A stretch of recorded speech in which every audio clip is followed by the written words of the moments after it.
Good afternoon. First of all, thank you very much for taking us time to be here and joining us today. I want to thank the press for doing so. I want to thank my Republican colleagues for joining me. I'm Representative Benninghoff. I am the policy chairman and also joined by our Speaker of the House, Mike Turzai. Thank you very much, Mr. Speaker. Very simply, we are here to discuss a piece of legislation that did pass through both chambers and is sitting on the governor's desk awaiting signature, and that is House Bill 59 to do with welfare reform and Medicaid waivers. We've got a couple individuals going to share some specific comments, but as you know, welfare is a large part of our budget. It's one of the fastest cost drivers in our state budget, and we believe these humane reforms are a way that we can make government work better. An ultimate goal, I believe, by both chambers and the governor's office is a government that works and works efficiently. It's got to start with less spending and wise and efficient spending. To us, this is a no-brainer. House Bill 59 is a good start there, and we're here to ask the governor, please, sir, sign this bill. As you know, policy committees conducted hearings across the Commonwealth in the last several months, both on strengthening Pennsylvania's workforce as well as welfare reform. A common theme that we hear both is we don't have enough workers to fill many jobs that people want to provide. That's a good problem in one way, and that is there are opportunities. I've been lucky enough to be working since I was 11, and I still have the paycheck stub from my first check. And it reminds me that what we're trying to do here is restore the pride in earning a paycheck. Restore the pride of taking home money that you've earned to show your children that that's what America's all about. The land of opportunity to go out, go to work, and earn a paycheck. House Bill 59 is a good start, encourages a waiver in there. In addition, has the work requirements that was done years ago, and we would like to enforce here on Pennsylvania. I'm not going to say anything more because we have some other individuals that are going to speak, but I think today's a great opportunity. Again, I want to thank my Republican colleagues for being here. I want to thank all the colleagues that voted both in the House and the Senate to get this bill bipartisanly passed through into the governor's office. Without further ado, I'm going to introduce my colleague, Representative Dan Mao, who will then introduce Representative Tara Toohill. Representative Mao.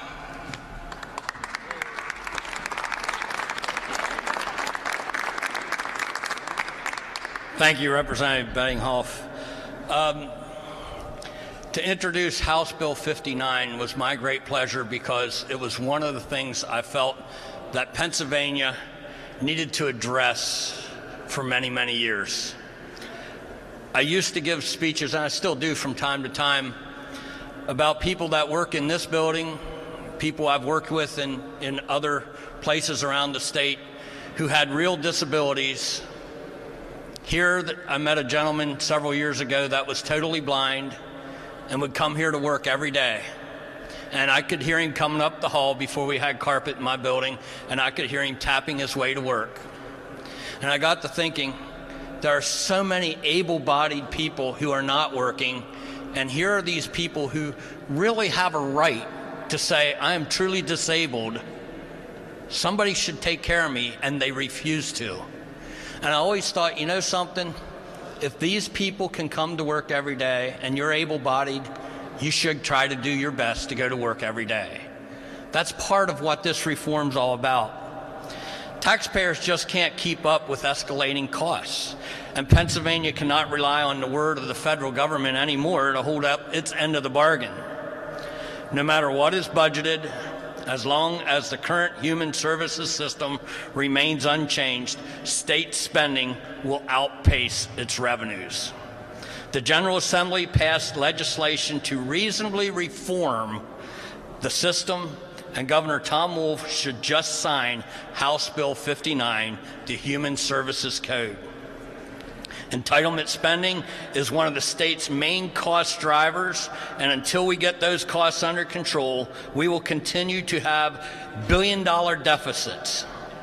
These reforms simply help bring these programs under reasonable control. Medicaid expenses skyrocketed more than 35% over the past 10 years, while overall state spending increased 8%. Funding for the Department of Human Services equals 38% of the overall state budget, and the Medicaid component itself accounts for almost 21.5% of the state budget. To help contain these costs and bring about real cost savings, if enacted, the new Human Services Code could save taxpayers hundreds of millions of dollars, depending on the waivers requested and approved. Governor Wolf's administration would craft and submit the waivers. House Bill 59 extends provider submissions for child welfare placement costs. If vetoed, the Commonwealth would lose $30.8 million in federal Title IV maintenance funds. House Bill 59 provides a 3-year continuation of the process, which requires providers to submit documentation to the Department of Human Services of their costs of providing out-of-home placement services. DHS uses this documentation to support the claim for federal funding and for the state reimbursement for allowable direct and indirect costs for replacement services. House Bill 59 would also require the Department of Human Services to submit a waiver for Medicaid to pay for treatment after 15 days of inpatient, which is currently prohibited. That is directed at the opioid substance abuse treatment, one of the governor's keynote issues, as it is all of our keynote issue. It is something that we have come to realize in the Commonwealth of Pennsylvania that we absolutely must get a handle on, and this bill helps to address that.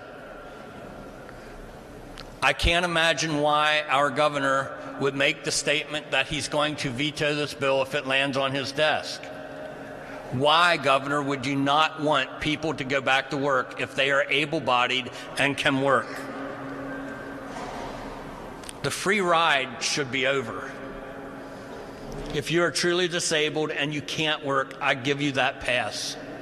But if you can work, we need to encourage people to get out there and be a productive member of society. We have an opioid problem, a heroin problem that is killing our kids. This bill addresses a part of that problem. It allows for payment past 15 days, and anyone who's been around the issue of opioids and heroin, you know darn well that you cannot solve that problem. You cannot get over that addiction in 15 days. This bill allows for a lengthier stay. I'll just sum up by saying, please, Governor, sign the bill. Thank you. I'd like to introduce Tara Toohill at this time. Oh, we're going to introduce Representative Brian Cutler. Thank you, Representative Mao. Thank you, everyone, for being here. I think this is very important. The request is very simple. We simply want the governor to sign the bill or allow it to become law. As we discuss the budget, one of the things that has been a consistent theme is the cost overruns in the human services area of the budget. The governor himself held a press conference last week to discuss about some of the executive action that he was taking or looking to undertake, and he highlighted one of the largest cost drivers, and that's the fact that the Medicaid expansion, due to federal reimbursement rates dropping, was increasing costs by $300 million. This is already nearly 40% of our budget. And unfortunately, there's been a lot of questions about what is in fact contained in the bill. We had a very robust debate on the House floor about this, but I think it's a good time to revisit many of these issues. In the bill, there's a limitation on Act 534 employees. This is actually an administration's ask. This was Governor Wolf's request that would save $4.908 million per year, just under $4 million in state funds and a little under $1 million in federal funds. There's been much discussion about the work requirements. Please hear me. The work requirements are reasonable. They mirror the work requirements that were put in place by the Clinton presidency way back in the 90s in the Welfare to Work program. It's for the non-elderly, non-disabled, and non-pregnant Medicaid-eligible adults. A lot of folks are asking why undertake this effort now. Quite simply, in March of 2017, the Center for Medicare and Medicaid Services, or the federal CMS, sent a letter to state governors indicating that it would begin to approve provisions related to training and employment and independence restrictions for Medicaid. Thus far, 6 states have submitted waivers. Reasonable work requirements are intended to encourage self-sufficiency and ultimately lead people from moving from and successfully transitioning from the welfare roles into good jobs. The waiver that Representative Mao referenced in terms of the 15-day requirement is essential. Now, admittedly, this will not have an immediate fiscal impact unless the federal government begins to enforce this exclusion. If that waiver is approved, the Commonwealth would continue to receive these funds, but it will take action on our part in order to do so. The efficiency evaluation that was added by the Senate is an important component. It requires DHS to issue for information in order to evaluate the efficiency of each program, and then identify and prevent fraud, waste, and abuse, which I think is a wonderful complement to the bill that was signed into law earlier this year regarding the independence of the Inspector General. It would look at the medical assistance to SNAP and the TANF programs. The participants will be selected to participate in the evaluation, and DHS does not need to execute an agreement if it appears there will be no cost savings for entering into it. But we are asking them to look, and I think that's important.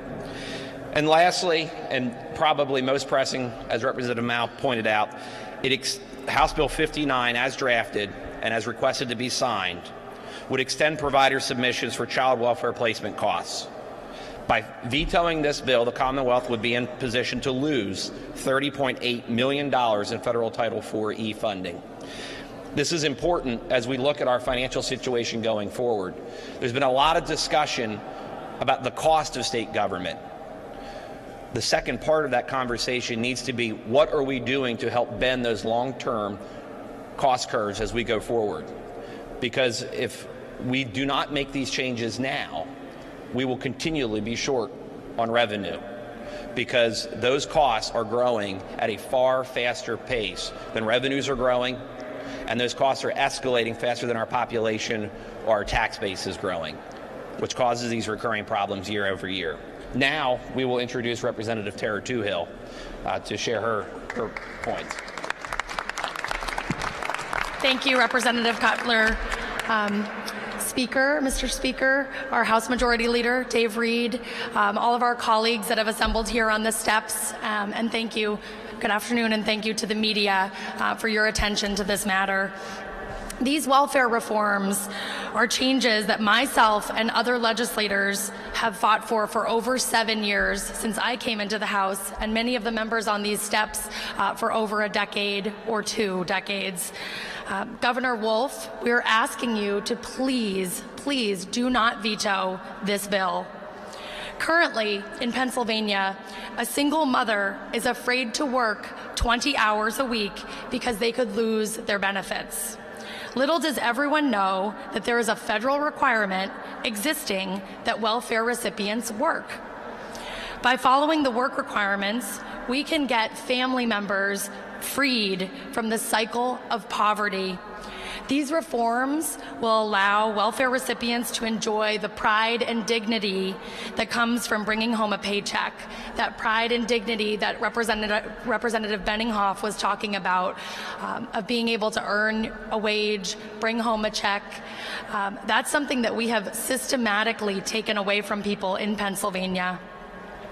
The small requirement of 20 hours a week for able-bodied recipients will help fill the immense need for employees at food pantries, homeless shelters, nonprofits, and other volunteer-based organizations that currently cannot find employees.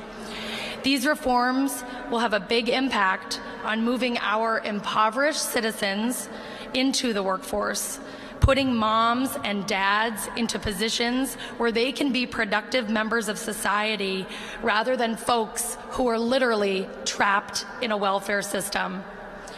In Pennsylvania today, there is no incentive to get off of welfare. We have unlimited lifetime welfare in Pennsylvania. We have the best welfare system out of many of the states, and it's a disincentive to work. House Bill 59 preserves the safety net for children, mothers, and fathers who are in real need and ensures that our limited government dollars continue to be available for them. If we do not handle these funds carefully, then each year we will find ourselves with less money allocated to those people who truly need it. This bill has many positive changes to help our impoverished families, saving lost funds, providing drug treatment with a longer waiver, all good for families.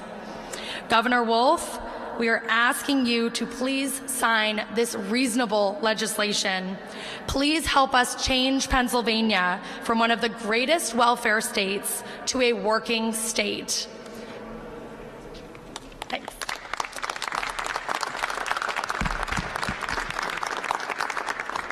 Thank you again. I think members that spoke have made a great case. And I think it's one of the reasons we got the support we did get this legislation passed. To my colleagues, there's a message that you want to deliver. Sign the At this moment, we'll take some questions.